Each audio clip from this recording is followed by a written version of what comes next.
Today, December 12, marks the 47th anniversary of one of the most colorful moments in history. That time when guitarist Ace Frehley got electrocuted on stage.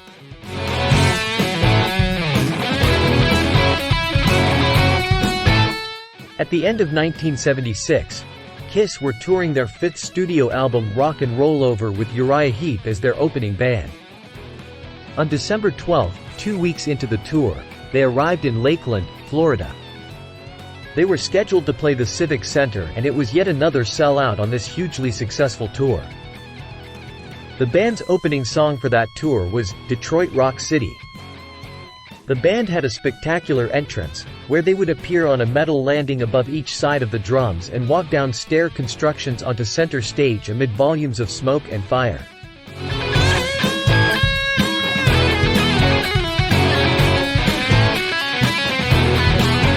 Guitarists Paul Stanley and Ace Frehley usually appeared on the stage's left side, with bass player Gene Simmons taking the ramp on stage right.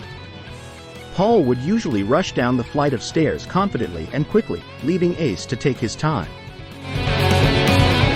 Ace Frehley is well known for having poor balance at the best of times, and when Ace reached for the handrail to assist in the descent, he unwittingly completed an electrical circuit with his body and guitar. Sparks flew as this potentially lethal situation led him to get electrocuted.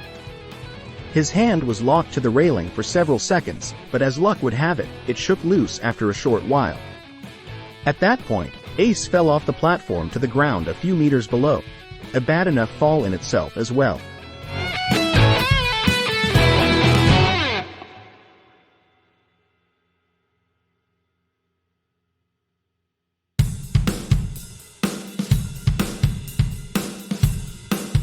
The platform was next to Peter Criss' drum set, and drum tech Chuck Elias was well positioned to see what was happening. "It happened very fast," he later said, "right at the beginning of the show and basically right above my head." Ace was standing on top of the stairs. "I saw him grabbing the rail and not being able to move, and then eventually hitting the ground. We were up there instantly, but he was stunned more than anything else, which was lucky because it could have been life-threatening."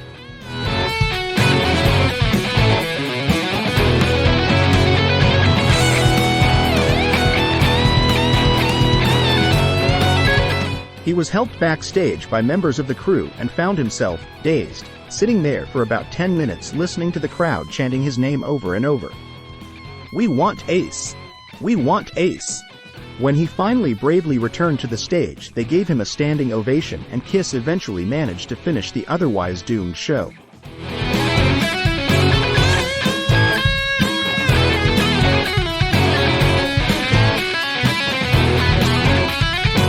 So what actually happened?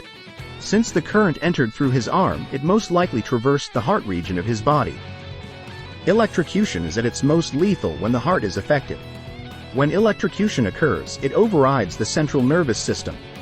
The muscles suddenly have minds of their own, and it is often impossible for the victim to detach from the source of the current.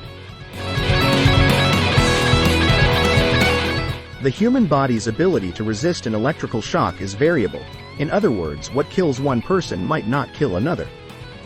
There is no way to know the amount of current Ace was subjected to, but he states in his autobiography that he had burns on his fingertips, which would indicate the situation was quite serious. Burnt skin is usually the result of a high-voltage shock, and once burnt, the skin is no longer as effective a protective barrier, meaning the victim is even more in danger to the electricity.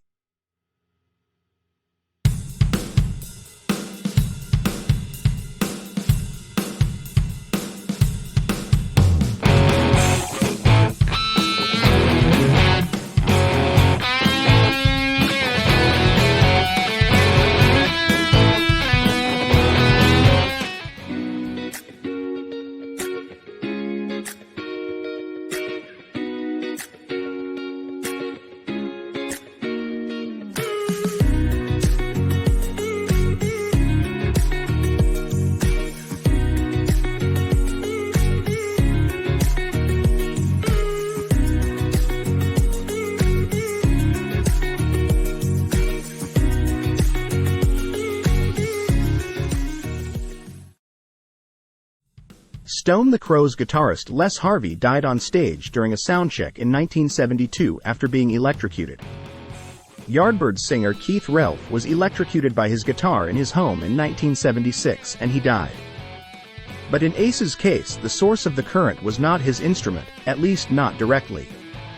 In fact, it is perhaps reasonable to extrapolate that the guitar took the brunt of the electrical shock. Think about it. Could it be the Gibson Les Paul that saved Ace Frehley's life? Plausible theory or not, Ace was extremely lucky.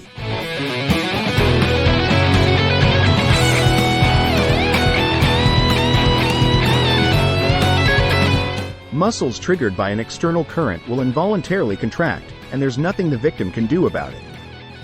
This problem is especially dangerous if the victim contacts an energized conductor with his or her hands.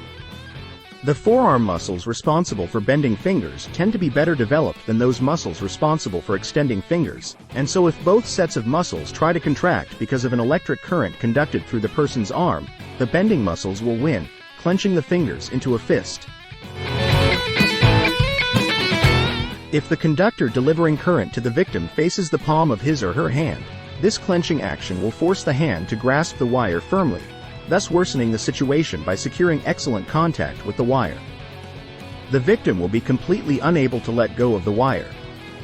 It's worth to note that the word electrocution is sometimes used to describe non-fatal injuries due to electricity.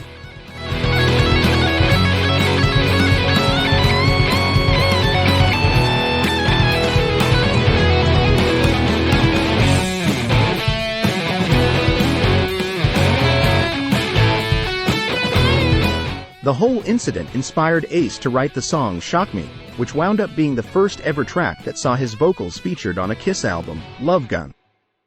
"I got electrocuted in Florida and I survived," Frehley later recalled to Rolling Stone magazine. The guy said, "Why don't you write a song about getting electrocuted? And I came up with Shock Me."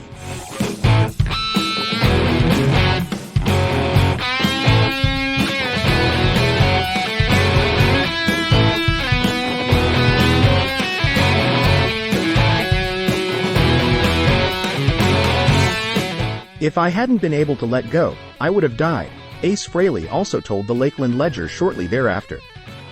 "My life passed in front of my eyes."